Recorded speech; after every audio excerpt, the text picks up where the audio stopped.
స్థానిక సంస్థల ఎన్నికలపై వైసీపీ అధినేత వైఎస్ జగన్ పార్టీ నేతలకు కీలక దిశానిర్దేశం చేశారు. నిష్పక్షపాతంగా ఎన్నికలు జరిగితే వైసీపీ మద్దతుదారులే విజయం సాధిస్తారని ధీమా వ్యక్తం చేశారు. ఎన్నికలను ఆషామాషిగా తీసుకోవద్దని, కార్యకర్తలకు అండగా నిలవాలని నేతలకు సూచించారు. ఏకగ్రీవాల విషయంలో రాజీ పడొద్దని, అధికార పార్టీ నుంచి ఒత్తిళ్లు, బెదిరింపులు ఎదురైతే ఎదుర్కొనేందుకు బలమైన లీగల్, మీడియా సెల్స్ ఏర్పాటు చేయాలని ఆదేశించారు. ప్రతి నాయకుడు సోషల్ మీడియాలో యాక్టివ్గా ఉండాలని, వ్యక్తిగత విభేదాలను పక్కన పెట్టి పనిచేయాలని జగన్ సూచించారు. రాబోయే స్థానిక ఎన్నికల్లో వైసీపీ జెండా ఎగరేయడమే లక్ష్యంగా నేతలంతా నియోజకవర్గాల్లో పనిచేయాలని పిలుపునిచ్చారు. చంద్రబాబు నాయుడు ఫ్రీగా ఫేర్గా ఎన్నికలు జరగనివ్వడు అని చెప్పి ఇవన్నీ మనందరికీ తెలిసిన విషయాలే. మొన్ననే మనం చూసినాం, ఉప ఎన్నికలు జరిగినప్పుడు ఎంపీటీసీ, ఎంపీపీల ఎన్నికలు కానీ, మున్సిపాలిటీలు కానీ, జెడ్పీ చైర్మన్లు కానీ మన కళ్ళ ఎదుటే మనం అంతా చూసాం. మేయర్లు కానీ బలవంతంగా ఏ మాదిరిగా అధికార దుర్వినియోగం చేసి చంద్రబాబు నాయుడు గారు ఏ రకంగా దౌర్జన్యం చేసి, ప్రలోభాలు పెట్టి దౌర్జన్యం చేసి ఏ రకంగా ఎన్నికలు రిగ్ చేసే కార్యక్రమం చేస్తాడో మనం అంతా కూడా చూసాం. ఇలాంటి పరిస్థితుల్లో ఎన్నికలు జరుగుతూ ఉన్నాయి. అందుకనే ఇక్కడ ఎన్నికల విషయంలో జాగ్రత్తలు తీసుకోవాల్సిన అవసరం చాలా ఉంది. ఎన్నికల్లో ప్రతి ఒక్కళ్ళం కూడా ఆషామాషిగా తీసుకోవాల్సిన ఎన్నిక కానే కావు. ఎక్కడైనా ఏ కాన్స్టిట్యున్సీలో అయినా కూడా ప్రతి ఒక్కరూ గుర్తుపెట్టుకోవాల్సింది ఏంటంటే, కార్యకర్తల కోసం మనం నిలబడే ఎన్నిక ఈ ఎన్నికలు అనేది ప్రతి ఒక్కరూ గుర్తుపెట్టుకోవాలి. గెలుపు ఓటమి పక్కన పెట్టేసేద్దాం. చంద్రబాబు నాయుడు గారు దౌర్జన్యాలు ఏం చేస్తాడో, ఎలా చేస్తాడో, ఏం చేస్తాడో, ఏ మేరకు చేస్తాడో వేరే విషయం. కానీ ఆ కార్యకర్తకు దౌర్జన్యం చేసిన మా నాయకుడు మాకు తోడుగా ఉన్నాడు అన్న భరోసా ఆ కార్యకర్త కలగాల. చంద్రబాబు నాయుడు గారు అన్న మాటలు అప్పట్లో, జగన్ చేసేటివన్నీ చేస్తాను, జగన్ చేసేటివి కాక ఇంకా అదనంగా ఇవన్నీ ఇస్తాను అని చెప్పిన మనిషి.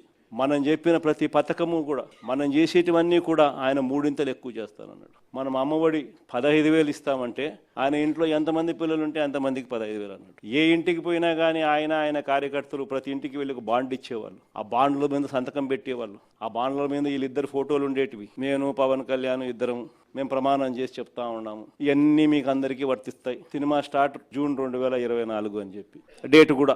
ఇంటింటికి ఎవరింటికి పోయినా కూడా జగన్ 15,000 కదమ్మా ఇస్తా ఉన్నాడు అమ్మఒడి కింద. మీ ఇంట్లో ఎంతమంది అమ్మ పిల్లలు? ఒకరా, ఇద్దరా, ముగ్గురా, నలుగురా? నీకు 15,000, నీకు 15,000, నీకు 15,000 స్టార్ట్. ఆ నుంచి స్టార్ట్ అయితే మనం చేసేది ఇంత, ఆయన చెప్పింది మూడింతలు. మనం ఏం చెప్తా ఉంటుంది, మనం కూడా స్థానిక సంస్థల ఎన్నికలకు సంబంధించి సీరియస్ గా తీసుకోవాల్సిన అంశం మీద గట్టిగా చెప్పడం కోసం మళ్ళీ ఒకసారి మనం అంతా కూడా ఇక్కడ సమావేశం అవుతా ఉన్నాం. ఎన్నికలు జరుగుతాయా జరగవా పక్కన పెడదాం. ఎందుకంటే ఆయన ఎన్నికలు జరపాలనే ఉద్దేశంతో చేసిన పనులు కావు అన్నట్టుగా కొన్నిసార్లు అనిపిస్తాయి. ఒకవైపునేమో 44 లక్షల మంది ఓటర్లు లేరు అని ఒకవైపున వీళ్ళ ప్రభుత్వం చేసిన ఎస్ఐఆర్ రిపోర్టే చెప్తా ఉంది. మరోవైపున ఆ 44 లక్షల మందిని కలిపి ఓటర్ల లిస్టును తయారు చేస్తున్నారు. సో మరి ఎన్నికలు లేని ఓట్లు ఉన్నట్టుగా చూపించి ఎన్నికలకు పోయే కార్యక్రమం జరుగుతూ ఉంటే హైకోర్టులు ఎలా ఒప్పుకుంటాయి, ఎన్నికల కమిషన్ ఎలా ఒప్పుకుంటుంది అనేది పక్కన పెడదాం.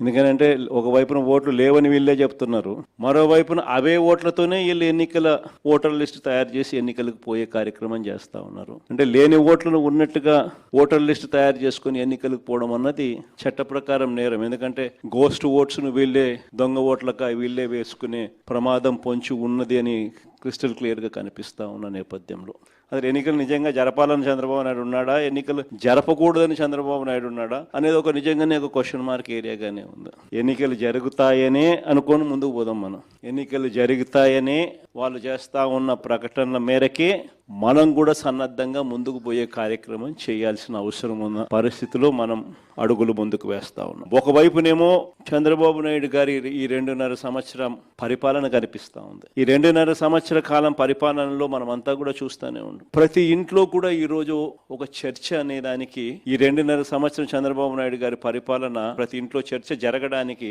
చంద్రబాబు నాయుడు గారి పరిపాలన ఒక ఊతమిచ్చింది. చంద్రబాబు నాయుడు గారి 2.5 సంవత్సరం పరిపాలన ఎలా ఉంది, అంతకు ముందు 5 సంవత్సరాల మన పరిపాలన ఎలా ఉంది అన్నది ప్రతి ఇంట్లో కూడా ఇవాళకి కంపారిజన్ చేయడము, చర్చ జరగడం అన్నది ప్రస్ఫుటంగా మనకే కనిపిస్తా ఉంది.